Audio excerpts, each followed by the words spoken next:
루스 몽고메리는 미국에서 가장 사랑받는 작가 중에 한 사람이다. 32년간 워싱턴에서 정치와 세계 정세 분야의 통신사 기자로 활약하다 여러 차례의 놀랄만한 영적 체험을 한 끝에 새 시대의 도래를 알리는 메신저가 되었다. 몽고메리의 예언은 주로 신명계의 지도령들이 전하는 메시지를 자동적으로 받아 적는 독특한 방법 오토매틱 라이팅으로 이루어진다. 새벽에 기도와 수행을 한 후 타자기 위에 가볍게 손을 올려놓으면 저절로 손가락이 움직이며 신명들이 전하는 메시지가 타이핑된다고 한다. 몽고메리 여사는 1960년대부터 1980년대 중반까지 이런 방식으로 여러 지도령의 도움을 받아 진리의 탐색, 현세와 내세, 미래의 문턱, 우리들 사이의 이방인 등 15권이 넘는 저서를 펴내 큰 반향을 불러일으켰다.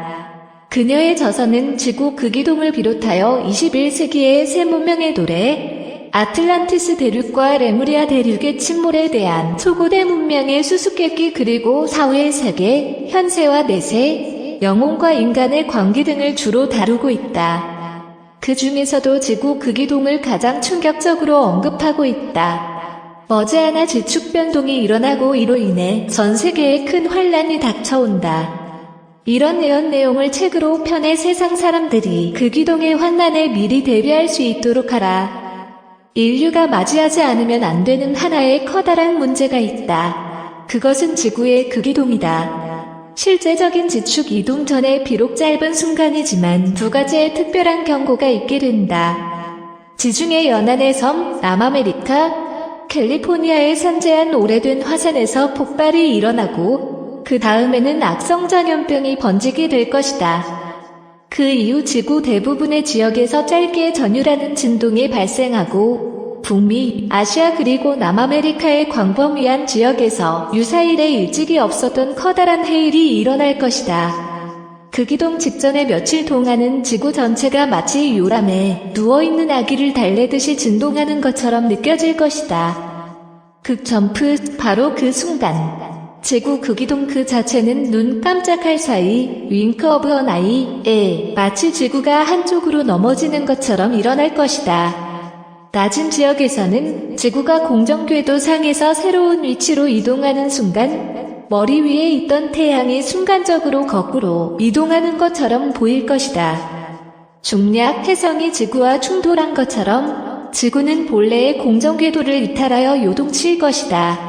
지구 극이동이 일어날 때 밤인 지역에서는 하늘에 별들이 마구 흔들려 땅에 떨어지는 듯하고 다음날 새벽이 밝아올 때는 지평선에서 떠오르는 태양이 전혀 엉뚱한 방향에서 솟아오르는 것을 목격하게 될 것이다.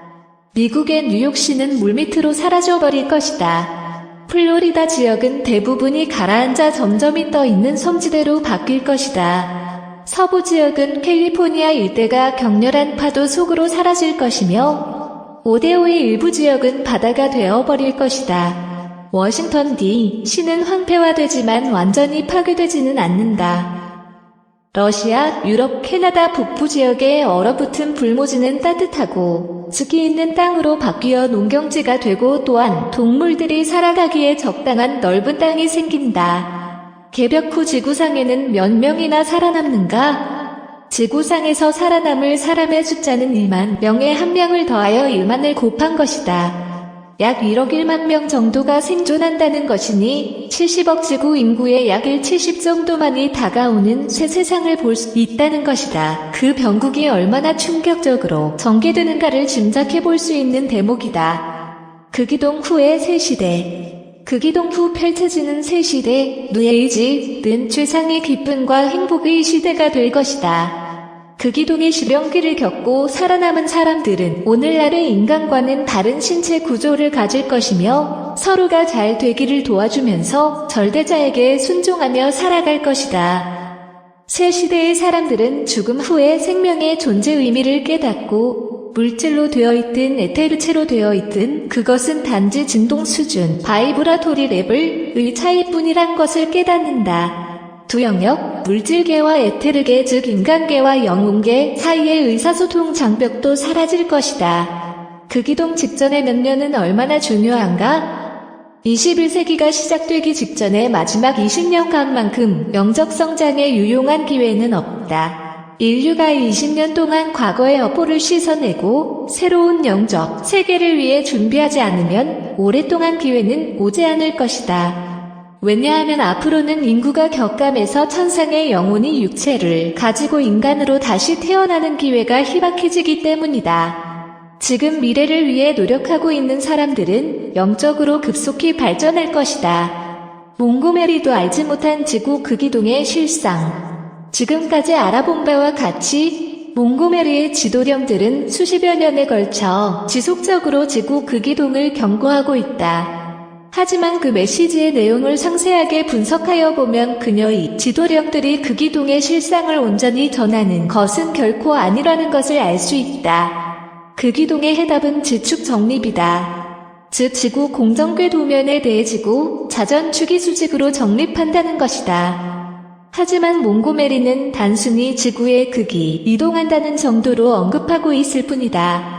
더욱이 앞으로 지구 공정궤도가 정원으로 바뀌고 1년의 날수가 360일 된다는 이야기는 그녀가 저술한 책 어디에서도 찾아볼 수 없다. 이 후천개벽의 최대 비밀은 서양이 아니라 동양 그 중에서도 오직 우리나라에서만 풀리는 것이다. 그 해답이 이것이 개벽이다에 압축적으로 언급되어 있다. 선천시대에는 지구 자전축이 현재와 같이 동쪽으로 23.5도 기울어져 있지만 후천 가을철에는 지구 자전축이 정남정북으로 정립한다. 뿐만 아니라 1년 365일의 타원 형태의 지구 공정궤도가 가장 이상적인 형태인 1년 360일의 정원궤도로 탈바꿈된다. 이때부터가 실질적인 후천 가을 세계로서 정음정양으로 완전히 조화된 천지기운이 온누리에 넘쳐 흘러 명실상부한 신천신지의 새 세계가 열리는 것이다. 혹자는 지구의 자전축이 점진적으로 서서히 이동한다고 생각한다.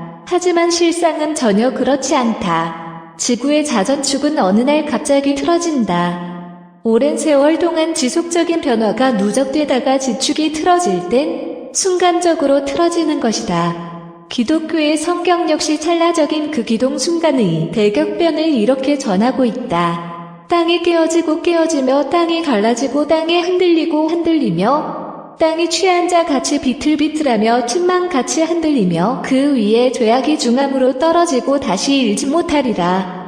날이 이르면 돌 하나도 돌 위에 남지 않고 다 무너뜨리우리라. 내가 이 큰 건물들을 보느냐 돌 하나도 돌 위에 남지 않고 다 무너뜨려지리라. 내가 진실로 너희에게 이르노니 돌 하나도 돌 위에 남지 않고 다 무너뜨리우리라. 첫째 천사가 나팔을 부니 피 섞인 우박과 불이 나서 땅이 쏟아짐에 땅의 3분의 1이 타서 사위고 수목의 3분의 1도 타서 사위고 각종 푸른 풀도 타서 사위더라. 둘째 천사가 나팔을 부니 불 붙는 큰 산과 같은 것이 바다에 던지음에 바다의 3분의 1이 피가 되고 넷째 천사가 나팔을 부니 해의 3분의 1과 달 3분의 1과 별들의 3분의 1이 침을 받아 그 3분의 1이 어두워지니 낮 3분의 1은 비춤이 없고 밤도 그러하더라. 내가 보니 여섯째 인을 택하실 때에 큰 지진이 나며 해가 총당같이 검어지고 온 달이 피같이 되며 하늘의 별들이 무화과 나무가 대풍에 흔들려 선과 실이 떨어지는 것 같이 땅에 떨어지며 하늘은 종이 축이 말리는 것 같이 떠나가고 각 산과 섬이 제 자리에서 옮기우매 특히 하늘의 별들이 무화과 나무가 대풍에 흔들려 선과 실이 떨어지는 것 같이 땅에 떨어지며라는 구절은 지축이 급격하게 이동할 때의 모습을 잘 묘사하고 있다. 지축이 틀어질 때 밤인 지역에서는 하늘에 있는 별들이 지평선 너머로 떨어지는 것처럼 보이게 되기 때문이다. 천지신명들이 열어준 아름귀 덕택에 지난 수백 년 동안 인류 문명이 비약적으로 발전했다는 말씀이다. 몽고메리의 저서 중의 도전 말씀을 이해하는데 도움되는 내용이 있어 간략히 소개한다. 아인슈타인이나 오펜하이머 등은 그곳 지상에서는 천재로 간주되지만 그들이 지상에서 육체 상태로 있을 때 이곳 영혼들의 도움을 받아 기적처럼 보이는 일을 성취했다. 어떤 사람들은 수면 상태에서만이 아니라 깨어있을 때도 자주 영혼들로부터 생각이나 암시를 받아들인다. 갑작스럽게 떠오른 영감이 돌파구를 찾게 해주고 바로 곁에 있는 새로운 도구나 책에서 멋진 해결책을 찾아낸다. 졸 때나 수면 중에 잠재의식을 통해서만이 아니라 의식적인 마음에도 영감이 스며든다. 지상의 문제들에 대한 대부분의 해결책은 이곳 영혼의 세계에서 그 문제에 종사하는 영혼이 제시한 것이다. 그러나 좋은 아이디어를 파괴적인 목적으로 악용하는 것은 육체적 인간들이 한 짓이지 영혼이 한 것은 아니다. 몽고메리의 지도령은 이렇게 말한다. 아무것도 사라지지 않는다. 루스 몽고메리죠. 초롱에서 영혼의 세계에 대하여 사고나 전쟁 때문에 갑자기 이곳으로 오게 된 영혼들은 그들이 영계에 와 있다는 것과 이제 더 이상 돈도 벌 수 없고 공놀이도 할 수 없으며 그들이 지상에서 해오던 익숙한 것들을 할 수 없다는 사실을 알고는 크게 충격을 받는다. 만일 그가 지상에서 공부나 명상을 통해서 영계에 대해 준비해 오지 않았다면 처음에는 몹시 놀란다. 만유 생명에 대하여 나무, 새, 바위, 동물, 짐승, 흙 그리고 모든 생물체는 개성과 영혼을 가지고 있다. 그들도 좋아하는 것, 싫어하는 것이 있으며 변덕이 있고 격렬한 분노도 있다. 그들은 주어진 역할을 수행하기 위해 힘을 쓰고 또 선하고 아름답게 되거나 혹은 악하고 추하게 되려고 노력한다. 상생에 대하여 우리가 자신보다는 타인의 복리를 생각할 때 진보된 종족으로의 진화가 가능하다. 죄와 용서에 대하여 자신에 대한 나쁜 기록, 아카식 레코드를 지우는 유일한 방법은 곤란한 지경에 있는 사람들을 친절하게 돕는 것이다. 모든 선행을 통해 우리가 스스로 새로운 기록을 해가는 것이다. 기도에 대하여 기도는 신의 마음을 움직이는 것이다. 기도는 명상과는 완전히 다른 것이다. 기도는 신의 마음을 움직이려 하는 능동적인 시도이다. 우리가 보고 듣고 느끼고 맛볼 수 있는 식물, 동물, 바위, 곤충 그리고 모든 것들이 기도의 영향을 받는다. 양심은 신의 목소리. 명상에 대하여 명상은 바로 우리가 자신의 내부에 있는 신을 만나는 것이다. 내가 우주의 맥박에 일치하게 되면 전체 우주가 하나라는 것을 제외한 다른 모든 것과 개인적인 에고를 잊게 될 것이다. 인간계와 영혼계의 상호관계에 대하여 지상의 혼란이 극심하다면 그것은 영계나 지상 양쪽 모두의 상태가 반영된 것이다. 역사의 이정표를 질정하신 천지공사와 연관하여 지상의 시간 개념으로는 상상할 수 없는 일이지만 신명계에서는 너희들이 미래라고 부르는 앞날을 미리 내다볼 수도 있다. 지상의 사건들은 신명계에서 미리 계획되어 있고 그대로 진행되기 때문이다.